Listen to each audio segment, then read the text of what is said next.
Hello दोस्तों, welcome back to my channel. तो आज मैं लेके आई हूँ आप सब के लिए MPS 003 India democracy and development के दिसंबर 2024 सेशन यानी कि लास्ट सेमेस्टर का मतलब लास्ट ईयर का जो अब एग्ज़ाम हुआ है currently previous year question paper which is in December 2024 उसके जो क्वेश्चंस है ना वो पूरा आंसर्स के साथ लेके आई हूँ, डिस्कस करेंगे हम। ओके, तो पहले मैं आपको दिखा देती हूँ दिसंबर का सेशन का PYQ wait.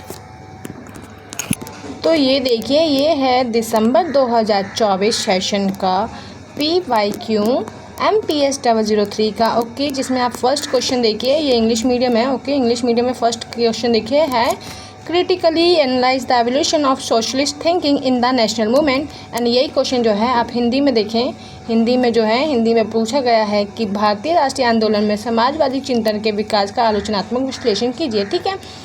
And second question देखिए आप, सेकंड क्वेश्चन कौन सा है, 1967 के बाद में जो है राजनीति के क्षेत्र में क्या क्या परिवर्तन आया उसकी प्रक्रिया पर चर्चा करने के लिए पूछा गया है। ओके, अब जो है हम दिखाएंगे आपको कि मैंने कौन से क्वेश्चन एंड आंसर सेलेक्टेड किया, मतलब कौन से नहीं, मैंने पूरे इसी के PYQ के क्वेश्चन सेलेक्ट किए। मैं आपको एज अ प्रूफ दिखा रही हूँ कि ये देखिए, ये आपके सामने क्वेश्चन है। ओके, अब मैं आपको दिखाती हूँ मेरे आंसर्स के क्वेश्चन। सो ये रहा, अभी हमने देखा था फर्स्ट क्वेश्चन में समाजवादी चिंतन से रिलेटेड था वो question. Okay, and the second question जो था अभी हमने पढ़ा था वो देखिए सेकंड क्वेश्चन जो कि अभी देखा हमने 1967 के बाद जो है राजनीति के क्षेत्र में क्या परिवर्तन आए उससे रिलेटेड है। ऐसे ही अगर आप PYQ का थर्ड क्वेश्चन नंबर देखेंगे वो है विकास की राजनीति अर्थव्यवस्था के प्रमुख सिद्धांतों का वर्णन कीजिए। सी ये रहा विकास के आर्थिक राजनीतिक जो भी है सिद्धांत। एंड देन फोर्थ जो है संक्षिप्त टिप्पणी, मतलब 250 वर्ड्स में जो है जातीय असमानता और सुशासन से रिलेटेड क्वेश्चन आया है। ऐसे ही जो है आप देखिए कि फोर्थ क्वेश्चन भी जो है वो शॉर्ट नोट से है। ओके, सुशासन से related. And next one is जातिगत असमानता। तो बेसिकली मैं आपको ये प्रूफ करना चाह रही हूँ कि जो मैंने ये क्वेश्चन सेलेक्ट किया है ना, ये दिसंबर 2024 सेशन का PYQ है जो कि मैं आपके साथ डिस्कस कर रही हूँ बाइलिंगुअल लैंग्वेज में, Hindi and English both medium में रहने वाली क्लास। तो अगर कोई स्टूडेंट ऐसा है जिसको ऐसा लग रहा है कि उसके अकॉर्डिंग ये वीडियो नहीं है, हिंदी या इंग्लिश मीडियम में नहीं है, तो आप 2 मिनट वेट करके वीडियो देखिए। अगर आपको मेरे पढ़ने का तरीका अच्छा लगे तो आप और वीडियो देखिए, ये वीडियो देखिए, लाइक कीजिए। अदरवाइज़ अगर आपको पसंद नहीं आ रहा तो मैं आपको फोर्स नहीं करने वाली, ये आपकी मर्जी। ओके, सो पहला क्वेश्चन है critically analyse the evolution of socialist thinking in the Indian national movement. मतलब जो भारतीय राष्ट्रीय आंदोलन हुए थे ना उसमें जो सोशलिस्ट थिंकिंग है, समाजवादी सोच है, उसके विकास का समालोचनात्मक विश्लेषण करना है। मतलब जो सोशलिस्ट थिंकिंग है ना वो हमारे भारतीय राष्ट्रीय आंदोलन में कैसे अपना प्ले करता है रोल, एंड उसकी समालोचनात्मक मतलब अच्छी एंड बुरी चीज़ें दोनों बतानी है हमें। तो अपने आंसर को इंट्रोडक्शन के साथ स्टार्ट करते हुए हम बताएंगे कि जो भारतीय राष्ट्रीय आंदोलन है उस समय क्या हुआ, उसके दौरान समाजवादी विचारधारा ने भारतीय स्वतंत्रता संग्राम को एक वैचारिक आधार प्रदान किया। मतलब जो सोशलिस्ट थिंकिंग थी ना, जो सोशलिस्ट आइडियोलॉजी थी, उसके बेस पर जो है हमने स्वतंत्रता संग्राम को एक रूप दिया। मतलब हम उसके बेस पे जो है हम अपने स्वतंत्रता संग्राम की लड़ाई को लड़े। ओके, जो कि केवल राजनीतिक स्वतंत्रता तक सीमित नहीं थी बल्कि सामाजिक, आर्थिक और न्याय की ओर उन्मुख थी। मतलब जो ये सामाजिक अर्थ विचारधारा है जिसके बेस पर जो है हम स्वतंत्रता संग्राम की लड़ाई करे थे वो सिर्फ स्वतंत्र राजनीतिक मतलब पॉलिटिकल फ्रीडम की बात नहीं करता है but also on social and economic justice. मतलब समाज में क्या हो, सामाजिक और आर्थिक न्याय होना चाहिए समाज। अब जो है हमने इंट्रोडक्शन तो दे दिया, अब जो है हम बताएंगे कि जो समाजवादी सोच है, जो समाजवादी विचारधारा है उसकी उत्पत्ति कैसे हुई, उसका हमारे समाज पे क्या इम्पैक्ट पड़ा। ठीक है, सो समाजवादी सोच की उत्पत्ति और प्रारंभिक प्रभाव, तो ये होगा हमारा हेडिंग। तो आप भी डालेंगे इसको ब्लैक पेन से हेडिंग, एंड देन नीचे लिखेंगे आप ब्लू पेन से अपना आंसर कि भारत में समाजवाद का बीज 1917 की रूसी क्रांति के प्रभाव से पड़ा, जिससे क्या हुआ, जो युवा क्रांतिकारी थे और जो भी बुद्धिजीवी थे वो एक वैकल्पिक सामाजिक व्यवस्था की ओर आकर्षित होने लगे। जैसे कि जब 1917 में जो है रूसी क्रांति हुई थी, रशियन रेवोल्यूशन, उस वक्त जो है ना हमारे युवा क्रांतिकारी और जो बुद्धिजीवी है उन्होंने वहाँ से वो समाजवाद का विचारधारा लिया, क्योंकि जो उनकी समाजवादी व्यवस्था थी ना उन्होंने हमारे युवा क्रांतिकारियों को और बुद्धिजीवियों को जो है अपनी तरफ अट्रैक्ट किया। The seed of socialism in India were sown under the influence of the Russian Revolution of 1970 which attract young revolutionary and intellectual towards an alternative social orders. तो इस तरीके से जो है हमारा समाजवाद का विचारधारा उत्पन्न हुआ था 1917 के रूसी क्रांति से, जिसमें जो है भगत सिंह, चंद्रशेखर आज़ाद और उनके कुछ साथी थे जिन्होंने क्या किया, सामाजिक मूल्यों को अपनाया। इंडिया के जो वो कह सकते हो आप, जो भी स्वतंत्रता सेनानी वगैरह या फिर जो भी व्यक्ति थे ना, उसमें से हम कुछ एग्जांपल दे रहे हैं। भगत सिंह, चंद्रशेखर आज़ाद जैसे जो कुछ लोग थे जो सामाजिक मूल्यों को अपनाते हैं और क्या करते हैं, जो ब्रिटिश सत्ता है ना उसके साथ साथ सामाजिक असमानता के विरुद्ध संघर्ष भी करते हैं। मतलब जो ये हमारे स्वतंत्रता सेनानी हैं, ये समाजवादी मूल्यों मतलब सोशलिस्ट वैल्यू को अपनाते हैं, मतलब समाज की जनता के लिए जो वैल्यू होते हैं वो, और क्या करते हैं, जो ब्रिटिश शासन है, जो ब्रिटिशर्स रूलर है, उनके खिलाफ जो है हम सोशल इनइक्वालिटीज़ के खिलाफ लड़ाई करते हैं। जो ब्रिटिश सत्ता हमारे साथ सोशल इनइक्वालिटी कर रही है उसके प्रति हमारा जंग जारी है। अब जो हम धीरे धीरे बताएंगे कि जो कांग्रेस पार्टी है जिसका जो गठन है 1885 में हुआ, उसमें समाजवाद का प्रवेश कैसे हुआ। Entry of socialism with in Congress, तो ये भी है आपकी हेडिंग। एंड देन आप उसके बाद अपने आंसर को डिफाइन करोगे कि 1930 के दशक में जवाहरलाल नेहरू जी और सुभाष चंद्र बोस जैसे जो कुछ नेता थे, उन्होंने क्या किया, कांग्रेस के मंच पर समाजवादी एजेंडा को आगे बढ़ाया। मतलब 1930 का जो समय था उस वक्त जवाहरलाल नेहरू, सुभाष चंद्र बोस या जो भी नेताजी थे जो कि कांग्रेस से रिलेटेड थे, उन्होंने जब भी वो अपना भाषण देते थे या प्रचार प्रसार करते थे तो उस टाइम वो क्या करते थे, अपनी सोशल समाजवादी विचारधारा को आगे बढ़ाते थे। एंड हम जानते हैं कि जो जवाहरलाल नेहरू जो है वो समाजवादी विचारधारा के बहुत बड़े समर्थक थे, इसलिए वो चाहते थे कि भारत में जो है समाजवाद का थ्योरी अपनाया जाए, न कि पूंजीवाद का। In the 1930s leaders like Jawaharlal Nehru and Subhash Chandra Bose promoted the socialist agenda with in the Congress.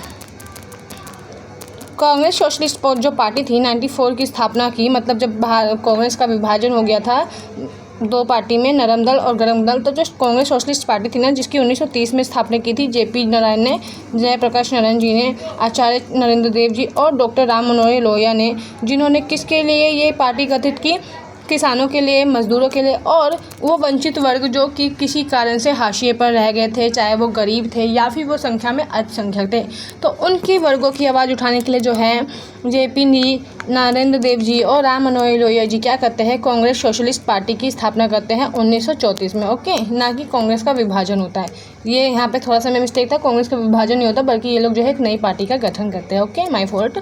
The Congress Socialist Party 1934 was founded by Jai Prakash Narayan, Acharya Narendra Dev and Ram Manohar Lohia, which raise the voice of peasant workers and the marginalised community, मतलब कि जो हाशिए पर रह जाती हैं। अब जो है हमारा नेक्स्ट टॉपिक होगा, हेडिंग होगा कि जो समाजवाद है और जो राष्ट्रीय आंदोलन है उसका द्वंद्वात्मक संबंध कैसा था, मतलब उन दोनों के बीच में जो है डायलेक्टिकल रिलेशनशिप कैसा था, किनके बीच में, सोशलिज्म एंड नेशनल मूवमेंट।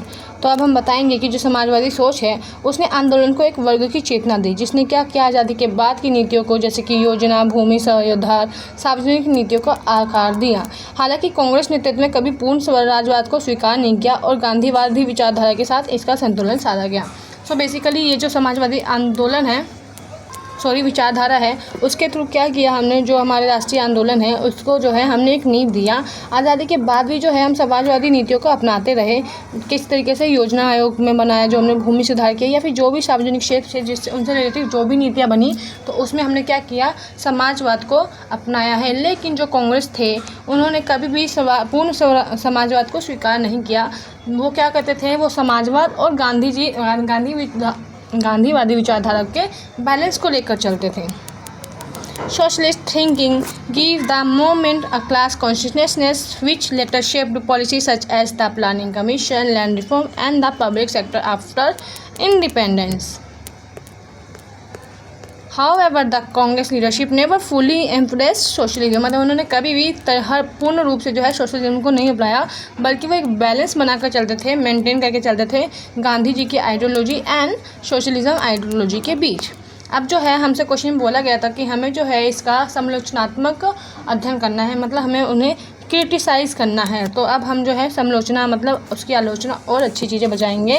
जो समाजवादी सोच है, पहले तो हम उसकी अच्छी चीज़ें बताते हैं कि उसने क्या किया। समाजवादी सोच ने क्या किया, गरीब और जो मजदूर लोग थे उनकी आवाज़ को शक्ति दी, एक तरीके से समाज में उनके मांगों को उठाने का प्रयास किया है। लेकिन जो ये आंदोलन है इसकी मुख्य धारा से इसे सीमित जगह मिली। मतलब जो भी समाजवादी रिलेटेड से जो भी आंदोलन हुए स्वतंत्रता से या फिर कुछ भी आंदोलन हुए समाज के लिए, जन आंदोलन, तो इसमें क्या हुआ कि इसमें जो है लिमिटेड लोगों को जगह मिली या फिर हर तबका जो है इसमें अभी भी ऐड नहीं हुआ। Socialist thinking power the voice of poor and workers but it received limited space in main stream of the movement. इसी तरह जो है कई बार जो है इनके विचारों के बीच में टकराव होता है और विभाजन का कारण बन जाता है। किनके विचारों के बीच में? समाजवाद और गांधीवादी दृष्टिकोण।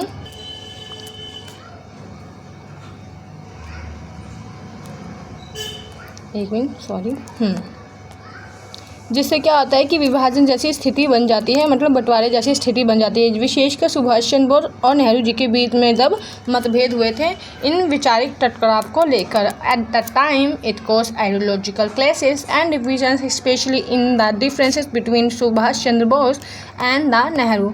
निष्कर्ष में हम बताएंगे कि जो भारतीय राष्ट्रीय आंदोलन में जो समाजवादी सोच है वो एक प्रेरक शक्ति बनी, मतलब नो डाउट कि उसने क्या किया, हमें एक मोटिवेटिंग फोर्स था। वो हमें मोटिवेट करता था हमारे भारत को आंदोलन, जो भी राष्ट्रीय आंदोलन हुए भारत को आज़ादी कराने में, जिसने न केवल स्वतंत्रता संग्राम को एक दृष्टिकोण दिया बल्कि आज़ादी के बाद भी सामाजिक ढांचे को, मतलब बेसिकली जो समाजवाद विचारधारा है उसने हमें बहुत अच्छे तरीके से हेल्प किया अपने भारत को आज़ाद कराने में। लेकिन ये वहीं तक लिमिट नहीं रहा, भारत की आज़ादी के बाद भी जो है इसने अपना इम्पोर्टेंट रोल प्ले किया है। जैसे कि जो हमारे सामाजिक और आर्थिक ढांचे थे, जो स्ट्रक्चर था, उसको फ्रेमवर्क करने में जो है इसने बहुत ज़्यादा हेल्पफुल रहा है। ये हमें socialist thought was a motivating force in the Indian national movement, offering a new perspective to the freedom struggle and influencing the socio economic framework post independence. ये जो विचारधारा है आज भी हम देखते हैं कि भारत के लोकतंत्र और विकास के बीच में जो है महत्वपूर्ण भूमिका निभाती है। कौन सी विचारधारा? समाजवाद की विचारधारा। This ideology still play a crucial role in the discourse of democracy and the development. तो ये था हमारा क्वेश्चन नंबर 1। अब जो हम क्वेश्चन नंबर 2 करते हैं, जो कि क्या है, दिसंबर 2024 सेशन का PYQ है जो हम डिस्कस कर रहे हैं। मैं आपको फिर से याद दिला दूँ। ओके, तो सेकंड क्वेश्चन है, discuss the process of transformation in the sphere of politics in post 1967, मतलब जो 1960 के बाद जो है राजनीति के क्षेत्र में क्या क्या परिवर्तन आए उनकी प्रक्रिया पर हमें चर्चा करना है। तो अब जो है हम अपना आंसर को स्टार्ट करते हैं with introduction, because you are master student. अब जो है आप अपने आंसर्स को पैराग्राफ में डिफाइन नहीं कर सकते। अगर आप कर रहे हैं तो फिर आपका कोई फ़ायदा नहीं है। अगर आप अच्छे से अच्छा आंसर भी लिख रहे हैं ना, अगर पैराग्राफ में लिख रहे हैं तो फिर आप मार्क्स गेन नहीं कर सकते। ओके, आंसर को रिप्रेजेंट करने का एक तरीका होता है। पाई चार्ट बनाओ, नो डाउट, क्या बोलो, फ्लो चार्ट बनाओ, पोर्ट का यूज़ करो, बबल्स का यूज़ करो, क्लाउड्स का यूज़ करो, बहुत सारे तरीके हैं पोर्ट का। ऐसे फ्लोवर्स बनाओ इन पोर्ट में, बस आंसर्स को प्रेजेंट करने का तरीका आना चाहिए। मैंने अपने आंसर्स को ना हमेशा इसी वे से प्रेजेंट किया है। ये रीज़न है कि कभी भी ना मेरे पॉलिटिकल साइंस में ना 95 से नीचे आए ही नहीं है, चाहे वो 10th लो, 11th लो या 12th लो। इवन 96, 98, 92 ऐसे ही आते थे मेरे पॉलिटिकल साइंस में हमेशा से। सो हम अपने इंट्रोडक्शन में बताएंगे कि जो 1967 का ईयर था उसमें क्या हुआ, भारतीय राजनीति के लिए एक बहुत ज़्यादा इम्पोर्टेंट टाइम था। उसमें एक टर्निंग पॉइंट था 1967 भारतीय राजनीति में, जहाँ पे क्या हुआ, कांग्रेस का प्रभुत्व कमज़ोर पड़ने लग गया और राजनीतिक विविधता का उदय हुआ। मतलब आप देखोगे कि 1967 के बाद क्या हुआ, जो कांग्रेस दल है ना वो धीरे धीरे कमज़ोर पड़ गई और अन्य जो राजनीतिक दल है वो उभर कर आने लगे। और अब देखोगे आपकी जो पॉलिटिक्स है उसमें जो है चेंजेस देखने को मिले, विविधता, डाइवर्सिटी देखने को मिले। क्यों? क्योंकि बहुत सारी जो पॉलिटिकल पार्टीज है वो उभर कर आने लगी। The year 1967 was a turning point in Indian politics where the dominance of Congress declined and political diversity emerged. अब क्या हुआ, जो गठबंधन की राजनीति का विकास हुआ 1967 के बाद। गठबंधन मतलब कि एक से ज़्यादा पार्टीज जो है आपस में मिलकर जो है सरकार चलाती है, which is called coalition politics. 1967 के बाद राज्यों में जो है गैर सरकारी सरकारें बनने लगी। मतलब आप देखोगे कि 1960 के बाद क्या हुआ, जो स्टेट वगैरह है उसमें गैर कांग्रेस मतलब नॉन कांग्रेस पार्टीज आने लगी, जो कि कांग्रेस की नहीं थी, अदर्स पार्टी ले सकते हैं। और संयुक्त मोर्चा की अवधारणा लोकप्रिय हो गई। मतलब कि यूनाइटेड फ्रंट एक अवधारणा है वो थोड़ा फेमस हो गया कि अब जो है लोगों को थोड़ा सा समाज में बदलाव चाहिए। इस 1967 के बाद क्या हुआ कि जो क्षेत्रीय दल थे उनकी शक्ति में वृद्धि होने लगी। The state and the role of religion party, उनको शक्ति मिलने लगी क्योंकि अब उनको जो लोग हैं पसंद करने लगे थे। और जब धीरे धीरे आप देखोगे कि कांग्रेस का विघटन कह सकते हो एक तरीके से, क्योंकि जब कांग्रेस पार्टी का बोलबाला कम हो गया, वो लोकप्रिय पार्टी नहीं रही, तो क्या हुआ, बहुत सारी रीजनल पार्टी निकली, बहुत सारी स्टेट पार्टी निकली। और अब भी हमने ऊपर पढ़ा कि जो स्टेट पार्टी थी, जो सेंट्रल पार्टी थी, जो भी रिलीजियस पार्टी थी ना, रीजनल पार्टी मतलब क्षेत्रीय पार्टी, तो उनकी शक्ति बढ़ गई। अब जब सेंट्रल में, अगर सिर्फ सेंट्रल में मान लो कांग्रेस है या और स्टेट में कांग्रेस नहीं है, या फिर मान लो सेंट्रल में कोई अदर पार्टी है और अदर स्टेट में कांग्रेस पार्टी है, तो दोनों के बीच कॉन्फ्लिक्ट तो होगा ही ना। तो वही स्थिति आ गई थी कि क्या हुआ, जो केंद्र और राज्य है उनकी संबंधों में बदलाव आ गया, कॉन्फ्लिक्ट्स होने लगे उन दोनों के बीच में, changes in central state relations. जो केंद्र है उसके एकाधिकार पर सवाल उठने लगे और संघीय ढांचे की पुनर्व्याख्या हुई। मतलब जो सेंट्रल स्टेट है ना, उसके कार्य पर सवाल उठने लगे कि भाई जो केंद्र है उसके पास बहुत ज़्यादा शक्ति है, वो एकाधिकार बन के बैठा है। मतलब वो क्या करता है, वो सारी शक्तियाँ खुद प्रयोग करता है, राज्य को लिमिटेड शक्तियाँ देता है, राज्य की शक्तियों पर लिमिटेशंस लगाता है। तो इस तरीके से उस पर सवाल उठने लगे और फिर जो है फेडरल सिस्टम पर जो है क्वेश्चन उठने लगे कि ये कौन सा फेडरल सिस्टम है जहाँ पे शक्तियों का बंटवारा तो है लेकिन जो स्टेट है वो शक्तियों का यूज़ नहीं कर सकता। तो फिर क्या हुआ, टाइम टू टाइम क्या हुआ, दोबारा से ढांचे की पुनर्व्याख्या की गई, री इंटरप्रिटेशंस किया गया ऑफ द फेडरल स्ट्रक्चर। साथ ही साथ क्या हुआ, चुनावी व्यवहार में बदलाव आए, चेंज इन इलेक्टोरल बिहेवियर। जो चुनाव की प्रक्रिया है, जो लोगों का मतदान पार्टीज़ को देना है, उसमें डिफरेंस आ गया। अब जो लोगों के वोट है वो अलग अलग पार्टी में जाने लगे। अब जो लोग हैं ना, वोट वो इस बेस पे नहीं देते थे कि क्या कहते हैं कि वो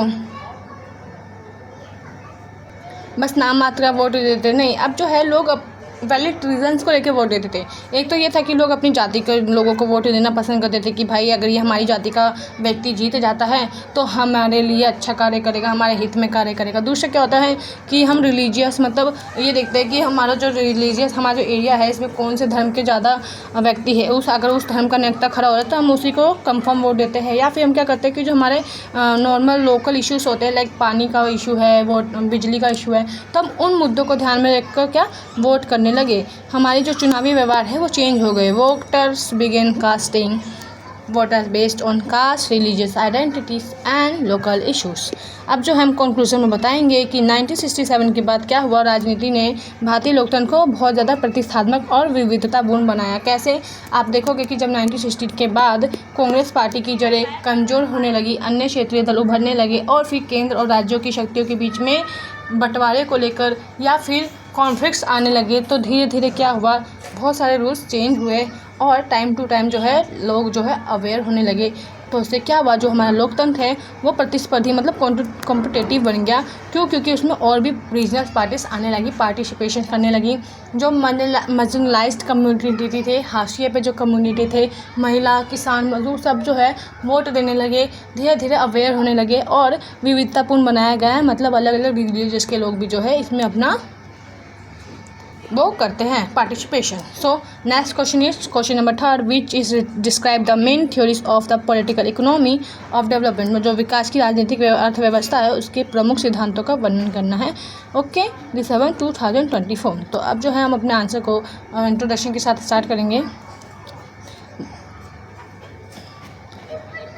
राजनीतिक अर्थव्यवस्था का सिद्धांत हमें ये बताता है कि सत्ता, नीति और संस्थाएं आर्थिक विकास को कैसे प्रभाव करती हैं। मतलब जो पॉलिटिकल इकोनॉमी है, राजनीतिक अर्थव्यवस्था है, उसकी थ्योरी में हम क्या पढ़ते हैं कि जो भी पॉलिटिक्स में जो पावर में जो व्यक्ति है, सत्ता में जो व्यक्ति है, उसकी जो नीतियाँ हैं और जो अदर इंस्टीट्यूशन हैं उनके बीच में कैसा इकोनॉमिक डेवलपमेंट हो रहा है, ये सारी चीज़ें जो हम किसके अंदर पढ़ते हैं, राजनीतिक अर्थव्यवस्था में। इसमें जो है हम आधुनिकतावादी सिद्धांत को अपनाते हैं, हम मॉडर्नाइजेशन थ्योरी को अप्लाई करते हैं। मॉडर्नाइजेशन थ्योरी मतलब हम आधुनिक समय की ज़रूरतों और हिसाब के ज़रूरत से अपने आप को बदलते हैं। ये जो है ये पश्चिमी मॉडल को आदर्श मानकर विकास की प्रक्रिया को चरणबद्ध मानता है। पश्चिमी मॉडल मतलब वेस्टर्न मॉडल, मतलब जो विकसित देश है लाइक अमेरिका, रशिया वगैरह जो आते हैं, जो विकसित देश में आते हैं, तो हम उनको मॉडल मान के, मतलब जो ये जो राजनीतिक अर्थव्यवस्था ना, ये उनको मॉडल मान के क्या करता है, खुद का विकास करने की प्रक्रिया को अपनाता है। लाइक हम भी होते हैं ना, किसी को रोल मॉडल मान के उसकी तरफ बनना चाहते हैं, है ना। तो जो पॉलिटिकल इकोनॉमिक डेवलपमेंट है ना, वो क्या करता है, वो पश्चिमी मॉडल को, है ना, अब मॉडल मानकर, आदर्श मानकर अपना डेवलपमेंट स्टार्ट करता है, वेस्ट मॉडल को। ओके, इसमें क्या होता है, डिपेंडेंसी थ्योरी बढ़ जाती है। निर्भरता सिद्धांत, ये क्या होता है, निर्भरता सिद्धांत ये बताता है हमें कि जो विकासशील देश है वो विकसित देशों पर निर्भर होने के कारण पिछड़े जाते हैं। अब जो है हम पश्चिमी देशों का नकल करके हम अपना विकास करने की कोशिश कर रहे हैं, हम अपना डेवलपमेंट करने की कोशिश कर रहे हैं, तो क्या होता है कि हम उनको देशों को देख कर ना उन पर निर्भर हो जाते हैं। उन पर निर्भर कैसे कि हम उनसे माल एक्सपोर्ट कर रहे हैं, इम्पोर्ट कम कर रहे हैं लेकिन एक्सपोर्ट ज़्यादा कर रहे हैं, मतलब इंपोर्ट ज़्यादा कर रहे हैं बट एक्सपोर्ट कम कर रहे हैं। मतलब जो है हमसे ज़्यादा माल खरीद रहे हैं पर बेच कम रहे हैं। खरीदने पे क्या हो रहा है कि उनके तो जो भी भंडार है वो, मतलब FDI जो होता है ना, विदेशी मुद्रा भंडार, उनका तो बढ़ रहा है लेकिन हमारा घट रहा है। तो इससे क्या हो रहा है, इससे एक तरीके से हमारा लॉस हो रहा है और हम उन पे जो है इतनी बुरी तरह से डिपेंड हो गए हैं, क्योंकि हमें जो है विकसित देश की तरह बनना है। तो एक तरीके से हम डिपेंड हो गए और जिसके कारण से क्या है कि आज भी हम पिछड़े रह जाते हैं। It explains how developing countries remain underdeveloped due to dependence of developed Nations. मतलब निर्भरता सिद्धांत ये बताता है, निर्भरता का मतलब ही देखो, निर्भर मतलब किसी पर डिपेंड होना।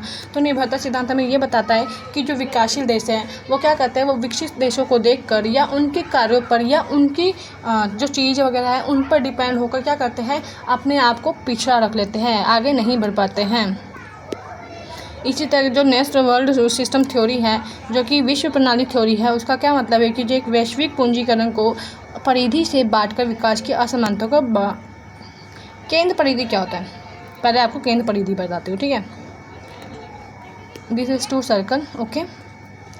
केंद्र परिधि, केंद्र में कौन आता है, डेवलप्ड सिटी, मतलब कि विकसित, जो लाइक USA, UK, ब्रिटेन। परिधि में कौन आते हैं, हम जैसे जो है विकासशील देश,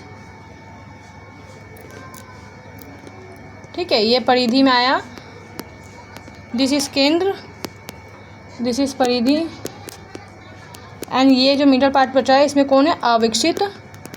परिधि मतलब विकासशील एंड केंद्र मतलब विकसित। तो बेसिकली क्या है यहाँ पे ये बताने का मतलब बताया जा रहा है कि जो केंद्र और परिधि के बीच जो चीज़ें बट रही है ना, उससे क्या होता है कि विकास की असमानता को देखने को मिलता है। हम देखते हैं कि जो क्या कहते हैं, जो विश्व की प्रणाली है, जो पूंजीवाद है, जो कैपिटलिज्म थ्योरी है, उसने क्या किया, उसने केंद्र और परिधि को आपस में बांट दिया है, जिससे क्या होता है, इनइक्वालिटीज़ देखने को मिलती है डेवलपमेंट की सिचुएशन में।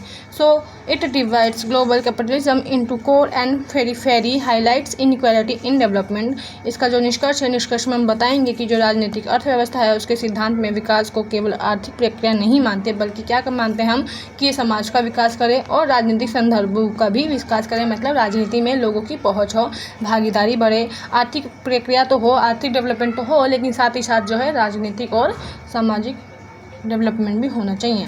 This theory views development not just economically but a broader social and political context. So ये था question number 3 and question number 4 है, ओके। तो बेसिकली ये जो क्वेश्चन नंबर 3 किया ना हमने, इसका ना ये ना 2024 के जून सेशन में भी रिपीट हुआ, ठीक है। उस वाले सेशन जो वो वाली वीडियो है ना, मैंने इस क्वेश्चन को बहुत ज़्यादा डीपली समझाया है, इसलिए मैंने इसमें शॉर्ट में आंसर बताया, लेकिन उस वाले वीडियो में बहुत ज़्यादा डीपली बताया गया है। मैंने पार्ट 2 या पार्ट 3 देखिएगा, जून 2024 PYQ का। जैसे मैं दिसंबर का बना रही हूँ ना PYQ का क्वेश्चन आंसर डिस्कशन, वैसे ही जो है ना मैंने जून का भी बनाया हुआ है, आप उसमें देखिएगा, ये क्वेश्चन उसमें भी रिपीट है, ओके। तो क्वेश्चन नंबर जो 4 है वो है शॉर्ट नोट से रिलेटेड, 250 वर्ड्स लिमिट होती है। तो उसका जो फर्स्ट पार्ट है के का, उसमें पूछा गया है कि सुशासन के रूप में लोकतंत्र, democracy as a form of good governance. तो अब हम बताएंगे कि जो लोकतंत्र है और जो उसका उत्तरदायित्व वो कैसे हैं। मतलब जो डेमोक्रेसी क्या होता है, जनता के द्वारा जनता के लिए चुना गया शासक लोकतंत्र कहलाता है, जिसमें जो हम आम जनता है वो डायरेक्टली वोट करके जो है अपने प्रतिनिधियों का चुनाव करते हैं, और फिर वो प्रतिनिधि आगे के संसद वगैरह में हम लोगों का प्रतिनिधित्व करता है, हम लोगों का एक तरीके से रिप्रेजेंट करता है, और वो जो है हम लोगों के प्रति जवाबदेह है। पारदर्शिता के साथ जो है ये सारी चीज़ें चलती है। तो हम बताएंगे कि सुशासन के रूप में कैसे, क्योंकि जो लोकतंत्र है वो जनता के प्रति जवाबदेह होती है, मतलब जो गवर्नमेंट और पारदर्शिता को सुनिश्चित करते हैं। मतलब जो डेमोक्रेसी है उसमें क्या होता है, जो सरकार हम सेलेक्ट करते हैं ना वो हमारे प्रति जवाबदेह होती है, मतलब वो गवर्नमेंट क्या कर रही है, हमारे हित के लिए कार्य कर रही है या नहीं कर रही है, ये जानने का हमें पूरा हक है। लाइक आप RTI है ना, राइट टू इन्फॉर्मेशन, उसका यूज़ कर सकते हो, या बहुत सारे ऐसी चीज़ें हैं। साथ ही साथ वो पारदर्शिता के साथ काम करते हैं। मतलब आप देखोगे कि कोई भी लोकसभा में बिल पास हो रहा है तो लोकसभा की पूरी रिकॉर्डिंग वीडियो ना लाइव चलती है दूरदर्शन पर। अगर आप चाहो तो लोकसभा या राज्यसभा की जब मीटिंग्स होती है ना, बहस होता है ना, आप देख सकते हो कभी भी, ठीक है।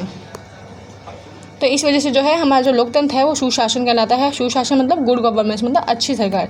इन a democracy the government is accountable to the people and ensure transparency.